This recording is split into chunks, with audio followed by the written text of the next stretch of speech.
दादी की अग्नि परीक्षा से रिमझिम को बचाने आए दादाजी। यहाँ पर दादी सा रिमझिम को साफ साफ कह दिया है कि अगर तुम्हें राजघराने के कपड़े पहनने हैं, इस राजमहल की बहू बनना है, तो तुम्हें मेरा दिल जीतना पड़ेगा। अगर तुम मेरा दिल नहीं जीत पाई, मुझे खुश नहीं कर पाई, तो तुम्हें यह बंजारन के कपड़े पहनकर राजमहल छोड़कर जाना पड़ेगा। यहाँ पर रिमझिम काफी ज्यादा मुसीबत में आ जाती है।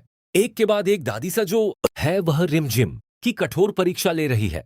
हर कर कठोर परीक्षा में रिमझिम पास होती जा रही है और मोहिनी से नहीं हो रहा है बर्दाश्त, जिसकी वजह से मोहिनी अब मासा के कान भरती है और यहाँ पर जो मासा यानी कि जो दादी सा है अब रिमझिम को अग्नि परीक्षा देने के लिए कहेगी कि तुम बंजारन हो और तुम्हें रॉयल्स बनना है, तो तुम्हें इस अग्नि परीक्षा देनी ही पड़ेगी। इस चलते हुए अंगारों पर चलना ही पड़ेगा, तभी तुम शुद्ध हो पाओगी और हमारे राजघराने की बहू बन पाओगी।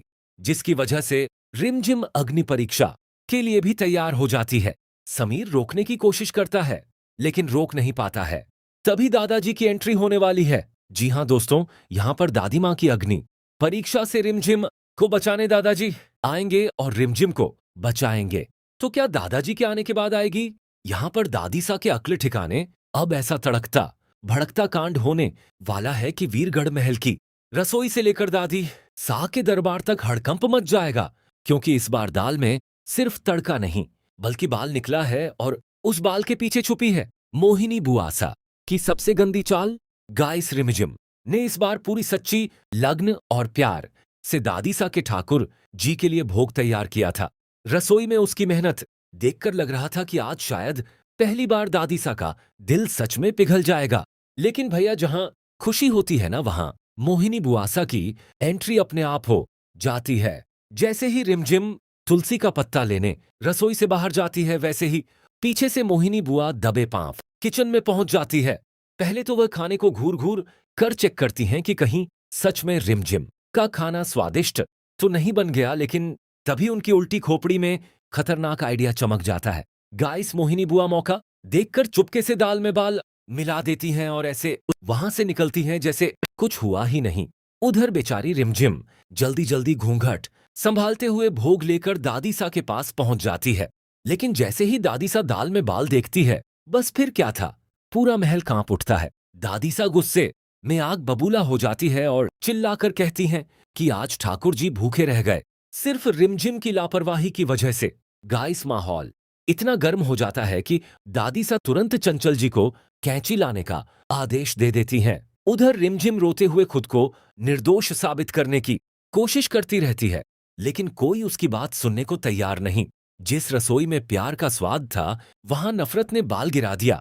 लेकिन भैया, कहानी में असली धमाका अभी बाकी है, क्योंकि आने वाले एपिसोड में प्रेम बाई साहब मोहिनी बुआ की पूरी पोल खोलने वाली है।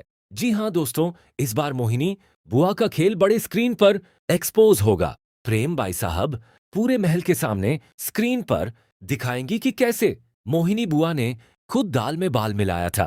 यह देखकर दादी शाह का गुस्सा सातवें आसमान पर पहुंच जाएगा और पहली बार उनके हाथ से मोहिनी बुआ के गाल पर जोरदार तमाचा पड़ेगा। अब देखना काफी इंटरेस्टिंग होगा कि क्या इस खुलासे के बाद दादी सा रिमझिम से माफी मांगेंगी या फिर वीरगढ़ महल में नया तूफान उठेगा। ऐसे में दोस्तों, इन सब के पीछे मोहिनी बुआ का ही हाथ है, क्योंकि जब वहां पर दादी मां ने वह थाली पटकी थी, तब यहां पर मोहिनी बुआ अंदर ही अंदर बहुत ज्यादा खुश हुई। रिमझिम के लिए समीर ने एक ऐसा फैसला लिया जिसकी वजह से सभी चौंक गए। जी हां दोस्तों, दंगल टीवी का मोस्ट पॉपुलर टीवी सीरियल रिमझिम में समीर को अपनी आंखों के सामने रिमझिम की बेइज्जती यानी कि उसके सर के बाल मुड़वाने का फैसला सुनकर समीर ने खुद भी अपना बाल मुड़वाने का फैसला ले लिया है। दोस्तों, अगर आप सभी को भी आने वाले अपकमिंग एपिसोड रिमझिम का मिस नहीं करना चाहते हैं तो चैनल को सब्सक्राइब कर लें, बेल नोटिफिकेशन को ऑन कर लें